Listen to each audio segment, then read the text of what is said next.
For 26-year-old Summer Knight Tatum, October 2021 should have been filled with joy and anticipation.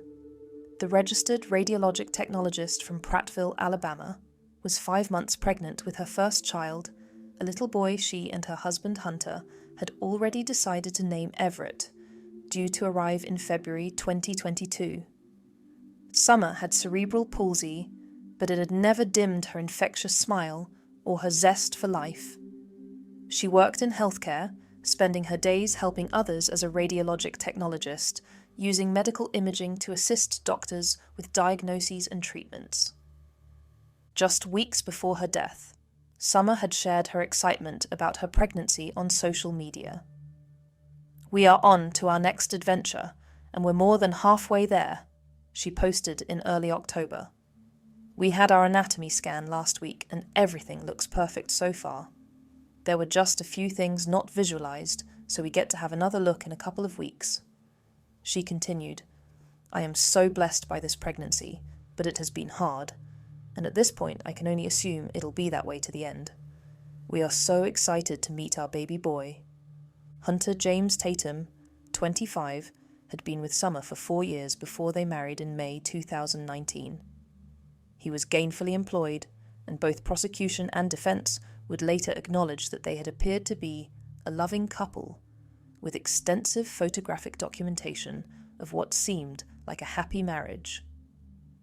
From the outside, their life looked perfect. Summer was excited about becoming a mother, posting regularly about her pregnancy journey. She documented both the excitement and challenges, acknowledging that whilst the pregnancy had been hard, she was looking forward to meeting their son Everett. The couple lived in a home on Sunset Court in Prattville, Alabama, equipped with a Vivint security system. They appeared to be settling into married life and preparing for parenthood. But this picture-perfect life was hiding a devastating betrayal that would lead to unthinkable tragedy. Sometime in 2021, Hunter had begun an online affair that would prove to be the catalyst for murder. He had met a woman named Shannon, who lived in England whilst playing video games online. They had connected through Discord, a gaming chat platform popular with online gamers. What had started as gaming interactions had developed into what prosecutors described as sexting and an inappropriate relationship. Hunter would communicate with Shannon through his gaming console, conducting the affair right under Summer's nose in their own home whilst she was pregnant and dealing with the physical challenges of cerebral palsy. The relationship with Shannon represented a profound betrayal. Here was Hunter, with his pregnant wife who had cerebral palsy, excited about their upcoming son, secretly engaging in an intimate relationship with another woman thousands of miles away. The deception was carried out through the very gaming system that would soon become the focal point of their final fatal argument. In the days before the 18th of October 2021, Summer made a devastating discovery. She found messages on Hunter's computer revealing his online affair with Shannon. Summer's response to discovering the affair was swift and symbolic. She took Hunter's gaming console, the very device he had used to betray her, and placed it in the kitchen sink before running water over it, destroying it completely. It was an act of justified anger from a woman who had been deeply betrayed by the man she had trusted with her life and future. Multiple arguments followed in the days after Summer's discovery. The gaming console was ruined, the affair was exposed, and their marriage was in crisis. For Hunter, the loss of his gaming system and his secret relationship represented a threat to the double life he had been living. For Summer, pregnant and dealing with the emotional trauma of betrayal, the situation had become untenable. She made a difficult but necessary decision. She would leave Hunter. In the days before her murder, she'd begun packing her belongings, preparing to end their marriage and start a new life as a single mother. But for Hunter, Summer's decision to leave represented an unacceptable loss of control. Rather than accept responsibility for his actions and the consequences of his affair, he would choose a path of violence that would destroy not just his own life, but the lives of his innocent wife and unborn son. Around midnight on the 18th of October, 2021, a physical altercation began between Hunter and Summer in their home on Sunset Court. But this was no ordinary domestic argument that spiraled out of control. What happened next was, in the words of prosecutor C.J. Robinson, an execution. The events that unfolded would be captured in horrifying detail by the couple's own security system.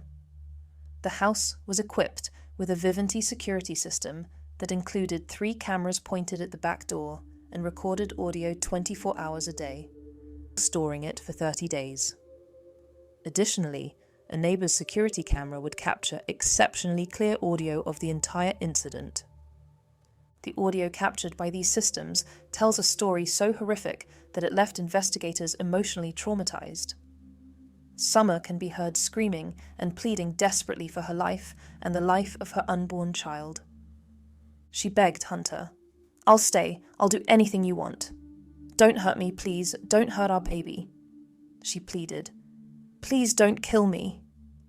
Hunter's responses, also captured on audio, were cold and unmerciful. "No. Get away from me," he replied to her pleas. Then, chillingly, "Nope." The physical evidence would later reveal that Summer was on her knees when Hunter positioned himself behind her. Approximately 3 seconds after Hunter's final "Nope," 2 gunshots rang out in quick succession.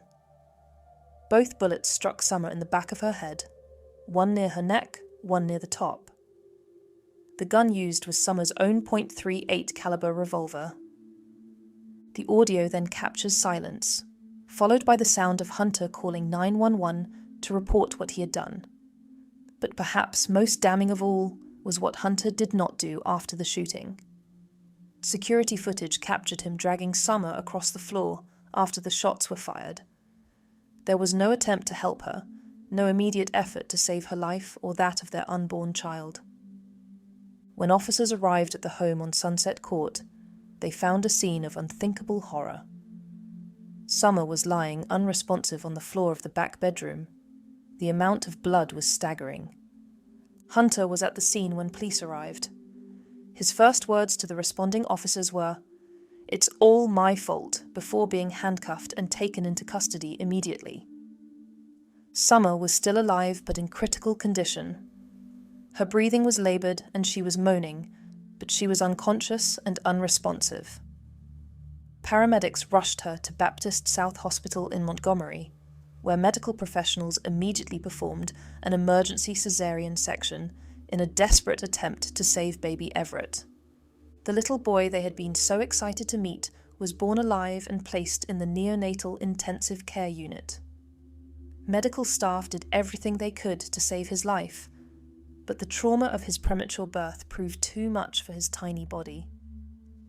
Both Summer and baby Everett died around 7:45 a.m. that same morning.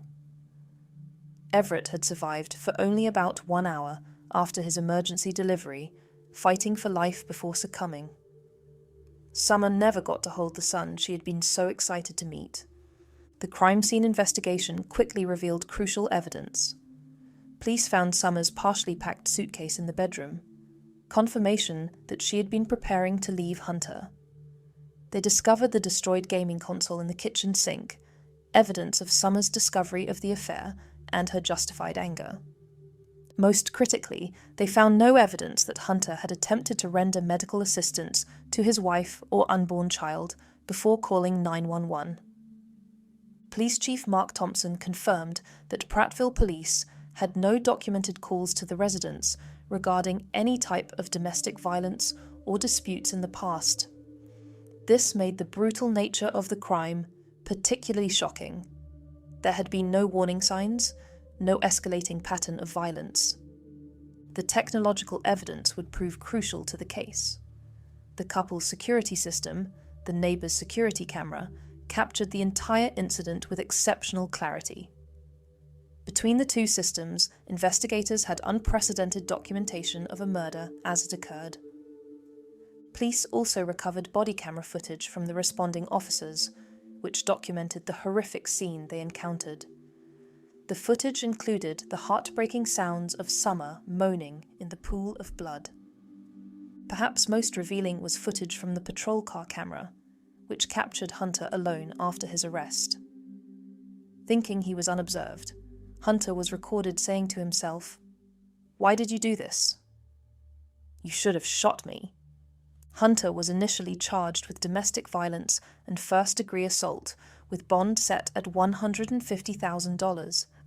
But after Summer and Everett died, the charges were upgraded to 2 counts of murder, with bond increased to $400,000 total. The deaths sent shockwaves through Prattville, a community that prides itself on safety. A GoFundMe campaign raised over $10,800 for funeral expenses. Summer's funeral was held on the 23rd of October, 2021, with baby Everett buried alongside his mother. At bond hearings, prosecutors argued Hunter was a flight risk due to his affair with a woman in England. On the 4th of March 2022, a grand jury returned a capital murder indictment. 3 days later, District Attorney C.J. Robinson announced his office would seek the death penalty, stating, "If we are going to have the death penalty exist, it has to be for cases like this." The trial began on 12 June 2023. The defense claimed self-defense, arguing Summer had threatened Hunter with her own gun, but the audio evidence directly contradicted this claim. On 21 June 2023, just before closing arguments were to begin, Hunter entered a guilty plea to 2 counts of murder. He was sentenced to 2 consecutive 99-year terms, totaling 198 years in prison, with no possibility of appeal. District Attorney Robinson promised to oppose any future parole attempts.